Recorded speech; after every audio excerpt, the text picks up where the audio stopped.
rivalry of great powers. rivalryனா competition. Europe பற்றி பார்க்கலாம். 19th செஞ்சுரியில் நிறைய கண்ட்ரீஸை யூரோப் காலனைஸ் பண்ணிருச்சு.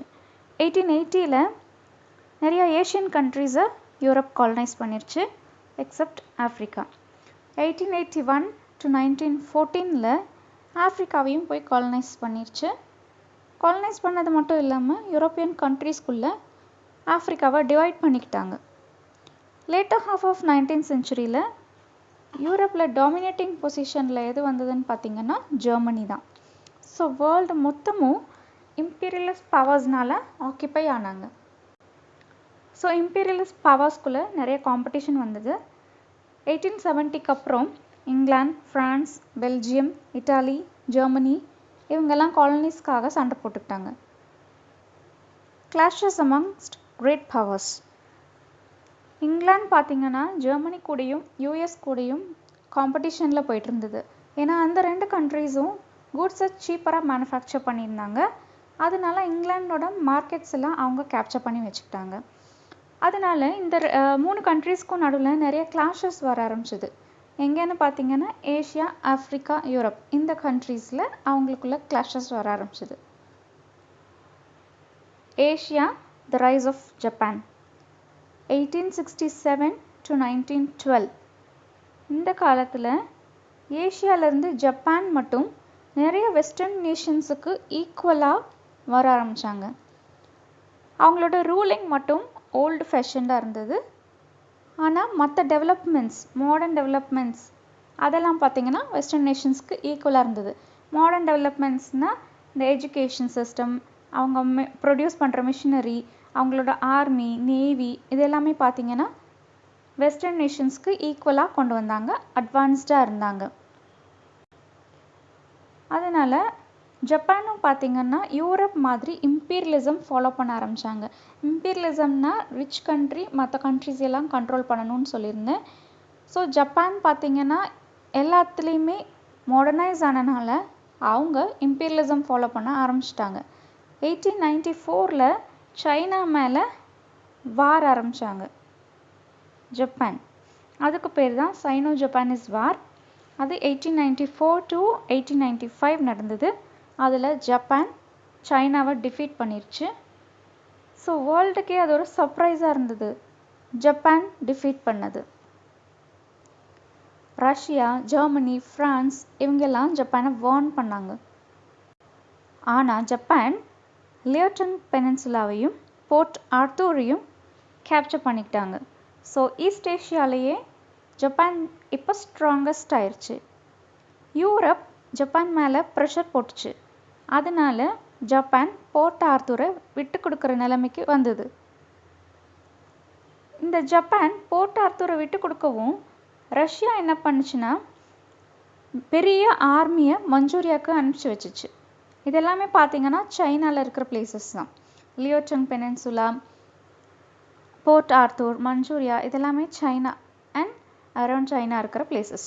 ஸோ ஜப்பான் போர்ட் ஆர்த்தூரை விட்டு கொடுத்தோன்னே ரஷ்யா மஞ்சூரியாவுக்கு பெரிய ஆர்மியை அனுப்பிச்சி வச்சிச்சு. இப்போது ஜப்பான் என்ன பண்ணுச்சுன்னா இங்கிலாந்து கூட அலையன்ஸ் ஃபார்ம் பண்ணிக்கிச்சு. அலையன்ஸ்னால் கூட்டணி. 1902ல் இது நடந்தது. இந்த அலையன்ஸுக்கு அப்புறம் ஜப்பான் ரஷ்யா கிட்ட என்ன கேட்டுச்சுன்னா அது மஞ்சூரியாவுக்கு அனுப்பிச்சு ட்ரூப்ஸ் எல்லாம் வித்ட்ரா பண்ண சொல்லி கேட்டுச்சு. அதனால 1904ல் ரஷ்யாவுக்கும் ஜப்பானுக்கும் நடுவில் வார் வந்தது. அதுக்கு பேர் தான் ரஸோ ஜப்பானீஸ் வார். இந்த வார்லேயும் ஜப்பான் ரஷ்யாவை டிஃபீட் பண்ணிடுச்சு. அப்போது அது விட்டு கொடுத்த போர்ட் ஆர்த்தூர் ஜப்பானுக்கே திரும்ப கிடச்சிருச்சு. இப்போ ஜப்பான் மறுபடியும் கிரேட் பவர் அப்படிங்கிறத நிரூபிச்சிருச்சு. Strong arm diplomacy of Japan பார்க்கலாம். 1905க்கு அப்புறம் Japan Korean domestic and foreign policies இதெல்லாமே அதோட கண்ட்ரோலில் கொண்டு வந்தது. 1910ல் கொரியாவை ஆக்கியபை பண்ணிக்கிச்சு டோட்டலாக. அப்புறம் 1912ல் சைனாவில் இருக்கிற மஞ்சு டைனாஸ்டி ஃபால் ஆச்சு.